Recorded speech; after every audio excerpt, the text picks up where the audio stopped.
Transgender കലോത്സവമായ വർണ്ണപ്പകിട്ടിനെത്തിയ trans activist Vaiga ഇപ്പോൾ നമ്മോടൊപ്പം ചേരുന്നുണ്ട്. നമസ്കാരം. എങ്ങനെയാണ് കാണുന്നത് ഇതിനെ? ഇതിപ്പോൾ മൂന്നാമത്തെയോ അഞ്ചാമത്തെ എന്തോ ആണല്ലേ? പൊതുവെ കൂടുതൽ ഈ കലാപരമായിട്ടൊക്കെ കൂടുതൽ അവരുടെ കഴിവും ശേഷിയും വളർത്താൻ ഉപകരിക്കുന്നില്ല ഇത്? അതെ, തീർച്ചയായിട്ടും. കാരണം ഓരോ പ്രാവശ്യം കഴിയുന്തോറും, ഓരോ വർഷത്തെ കലോത്സവം കഴിയുന്തോറും പാർട്ടിസിപ്പേഷനും അതുപോലെ തന്നെ പൊതുജനങ്ങളുടെ പങ്കാളിത്തവും കൂടി വരിക എന്നുള്ളത് ശരിക്കും നമുക്ക് എന്താ പറയുക, സന്തോഷിക്കാനുള്ള വകയാണ്. കുറച്ചും കൂടെ പൊതുസമൂഹത്തിൽ മറ്റു മനുഷ്യരെ പോലെ തന്നെ നമ്മളിൽ ഞങ്ങളുമുണ്ട് എന്ന് പറയുന്ന വാക്കിനെ അന്വർത്ഥമാക്കിക്കൊണ്ട് പ്രവർത്തിക്കാനുള്ളൊരു ഊർജം തരുന്നതും കൂടിയാണ് ഇത്തരത്തിലുള്ള എന്താ പറയുക നടത്തിപ്പുകൾ സർക്കാരിൻ്റെ ഭാഗത്തു നിന്നുണ്ടാകുന്നത്. തികച്ചും സന്തോഷമുള്ള ഒരു കാര്യമാണ്. ഈ ട്രാൻസിൻ്റെ ഉന്നമനത്തിന് വേണ്ടിയുള്ള ഒരു സമഗ്ര നയം കേരള സർക്കാർ പ്രഖ്യാപിച്ചു. അതിനുശേഷം അത് ഏതൊക്കെ അർത്ഥത്തിൽ ഗുണകരമായിട്ടുണ്ട്? അത് ഇപ്പോൾ എങ്ങനെയെന്ന് വെച്ചാൽ, നമുക്ക് വിദ്യാഭ്യാസം തൊട്ട് പാർപ്പിടം വരെയുള്ള കാര്യങ്ങളിൽ, വിദ്യാഭ്യാസം ആവട്ടെ, പാർപ്പിടമാവട്ടെ, ആരോഗ്യ മേഖലയാവട്ടെ, എല്ലാ മേഖലകളിലും സർക്കാർ പരമാവധി പ്രായോഗികമായിട്ടുള്ള രീതിയിൽ ട്രാൻസ് മനുഷ്യർക്ക് ഗുണം കിട്ടുന്ന തക്ക തരത്തിലുള്ള പ്രവർത്തനമാണ്. അതൊരു വാക്കുകളിൽ ഒതുങ്ങുക എന്നതിലുപരി പ്രായോഗികമായിട്ട് നടപ്പിൽ വരുത്താനുള്ള ഒരു നല്ല ശ്രമം സർക്കാരിൻ്റെ ഭാഗത്തുനിന്നുണ്ട്. അത് തികച്ചും അഭിനന്ദനമായിട്ടുള്ളൊരു കാര്യം തന്നെയാണ്. ഇതെല്ലാം നമുക്ക് ഗുണം കിട്ടുന്തോറും നമുക്ക് കുറച്ചും കൂടെ എന്താ പറയുക, സമൂഹത്തിൽ ഇടപഴകാനുള്ളൊരു ആത്മവിശ്വാസം തരുന്നൊരു കാര്യമാണ്. ഇത് ഒരിക്കലും ഇങ്ങനെ വാക്കുകളിൽ വാഗ്ദാനങ്ങളാവാതിരിക്കട്ടെ. അതെല്ലാം തന്നെ ശരിയായ രീതിയിൽ നടപ്പിൽ വരുത്തുന്നുണ്ട്. കാരണം നമുക്കറിയാം, കോളേജുകളിൽ അഡ്മിഷൻ കിട്ടി, പണ്ടത്തെ പോലെ എല്ലാ വിസിബിലിറ്റി ഒരുപാട് ട്രാൻസ്മെൻഷർക്ക് കിട്ടിയിട്ടുണ്ട്. ആരോഗ്യ മേഖലയിൽ നമുക്ക് സ്വന്തമായിട്ട് ക്ലിനിക്കുകളും ഒക്കെ തന്നെ ഒരു പ്രത്യേക ദിവസം വെച്ച് തരുന്നുണ്ട്. ഇപ്പോൾ പാർപ്പിടം ഏറ്റവും എന്താ പറയുക, സുഭദ്രം എന്ന് പറയുന്ന രീതിയിൽ ഏറ്റവും ഭദ്രമായിട്ട് ട്രാൻസ് മനുഷ്യർക്ക് ജീവിക്കാൻ പറ്റുന്ന രീതിയിൽ അത്തരം ഒരു പരിപാടിയും കൂടെ ഇന്ന് മിനിസ്റ്റർ ഔപചാരികമായിട്ട് ഉദ്ഘാടനം ചെയ്തിട്ടുണ്ട്. എല്ലാം തന്നെ ആത്മവിശ്വാസം പകരുന്ന കാര്യങ്ങളാണ്. പൊതുസമൂഹത്തിൻ്റെ ട്രാൻസിനോടുള്ള സമീപനം നമുക്കറിയാം. കഴിഞ്ഞ കാലങ്ങളിലൊക്കെ ട്രാൻസിന് പൊതുസമൂഹം കണ്ടിരുന്നത് വളരെ മ്ലേച്ഛമായ രീതിയിൽ എന്നൊക്കെ വേണമെങ്കിൽ നമുക്ക് പറയാം. അങ്ങനെയായിരുന്നു കണ്ടിരുന്നത്. പക്ഷേ അതിൽ നിന്ന് ഒരുപാട് മാറ്റം, പുതിയ തലമുറയുടെ ഭാഗത്തുനിന്ന് ഒരുപാട് മാറ്റം, അല്ലെങ്കിൽ അവരുടെ ഒരു സമീപനം കുറച്ചുകൂടെ നല്ലതായിട്ട് തോന്നിയിട്ടില്ലേ?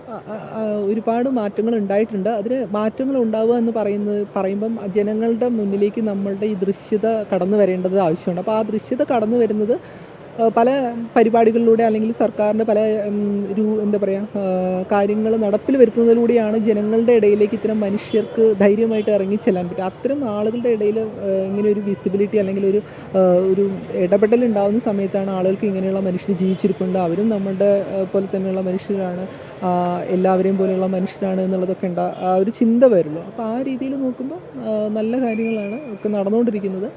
നന്നായിട്ട് ദൃശ്യത ലഭിച്ചു വരുന്നുണ്ട്, സ്വീകാര്യത ലഭിച്ചു വരുന്നിട്ടുണ്ട്.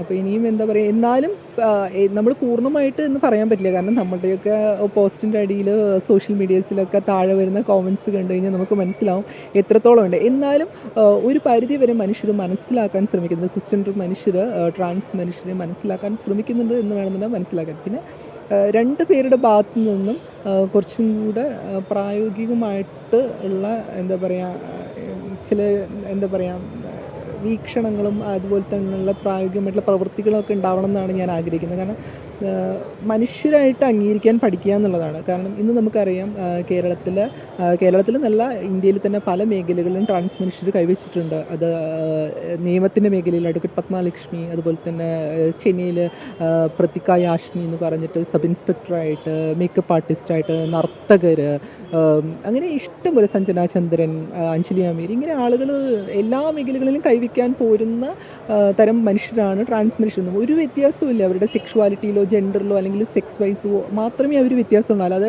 അവരുടെ ആരോഗ്യത്തിലോ ബുദ്ധിയിലോ ഒന്നിലും നമുക്ക് ഒരു തരത്തിലുള്ള വ്യത്യാസങ്ങളും ഇല്ല. എല്ലാ മനുഷ്യരും ഒരുപോലെയാണ്. ഒരേ ഒരു കാര്യം, ഇവിടെ എല്ലാ മനുഷ്യരും, ഉത്തമരായിട്ടുള്ള സ്ത്രീയോ ഉത്തമനായിട്ടുള്ള പുരുഷനോ അല്ല നമുക്ക് ആവശ്യം. ഇവിടെ അതിന് രണ്ടിനും ഇടയിൽ പെട്ട എല്ലാ മനുഷ്യർക്കും ജീവിക്കാൻ പറ്റണം. ഇത് കഴിവുള്ളവൻ്റെ മാത്രം ലോകമല്ല. എല്ലാ മനുഷ്യരെയും നമ്മൾ എന്താ പറയുക അംഗീകരിക്കുകയും അവരെ പൊതുസമൂഹത്തിന് മുഖ്യധാരയിലേക്ക് കൊണ്ടുവരികയും ഒക്കെ ചെയ്യേണ്ടത് വളരെ ആവശ്യമുള്ള കാര്യമാണ്. അതിൽ ലൈംഗിക ന്യൂനപക്ഷങ്ങളോടുള്ള സമീപനം, നമുക്ക് കഴിഞ്ഞ കുറേ കാലങ്ങളായിട്ട് ലൈംഗിക ന്യൂനപക്ഷങ്ങളുടെ സമീപനം പലപ്പോഴും ഒരു മോശം ആളായിട്ട് കാണുന്നു, അല്ലെങ്കിൽ അവരെ ഈ പ്രോസ്റ്റിറ്റ്യൂഷനിലേക്ക് പോകുന്ന ആളുകൾ കുറേ ഉണ്ട്. അവരുടെ റിഹാബിലിറ്റേഷനൊക്കെ ആയിരുന്നു ഇതിൻ്റെ പ്രശ്നം. അതൊക്കെ ഒരു പരിധി വരെ മാറി തുടങ്ങിയില്ലേ കേരളത്തിൽ? തീർച്ചയായിട്ടും ഒരു പരിധിവരെ മാറി തുടങ്ങിയിട്ടുണ്ട് എന്ന് പറഞ്ഞു കഴിഞ്ഞാലും പൂർണ്ണമായിട്ട് എന്ന് നമുക്ക് പറയാൻ പറ്റില്ല. പക്ഷേ അതിങ്ങനെ പൊതുവേ നമുക്ക് ഇത്തരത്തിലുള്ള വിദ്യാഭ്യാസ മേഖലയിലേക്ക് കൂടുതൽ ആളുകൾ കടന്നു വരുന്തോറും, അല്ലെങ്കിൽ തൊഴിൽ മേഖലയിലേക്ക് ആളുകൾ കടന്നു വരുന്നു, സംരംഭക മേഖലയിലേക്ക് ആളുകൾ കടന്നു വരുന്തോറും അത് മറ്റു മനുഷ്യർക്ക്, ട്രാൻസ് മനുഷ്യർക്കും പ്രചോദനമാണ്.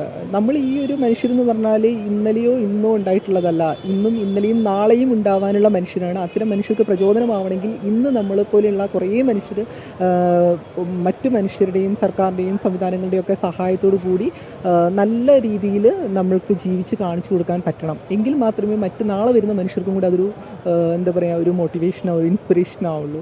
അത്തരത്തിൽ നല്ല നല്ല കാര്യങ്ങൾ നടക്കട്ടെ എന്ന് തന്നെയാണ് ആഗ്രഹിക്കുന്നത്, നടക്കുന്നുണ്ടെന്ന് തന്നെയാണ് ഞാൻ വിശ്വസിക്കുന്നത്. ഓക്കെ, താങ്ക് യു വൈക. എന്തായാലും ഈ ട്രാൻസ്ജെൻഡേഴ്സിനെ മനുഷ്യരായിട്ട് കാണുക, മനുഷ്യൻ എന്നുള്ളൊരു പരിഗണന അവർക്ക് നൽകണം എന്ന് തന്നെയാണ് ട്രാൻസ് ആക്ടിവിസ്റ്റായ വൈഗ പറയുന്നത്. ക്യാമറാമാൻ മനോജ് പേരാമ്പ്രയ്ക്കൊപ്പം എസ് വിനേഷ് കുമാർ, അമൃത ന്യൂസ്, കോഴിക്കോട്.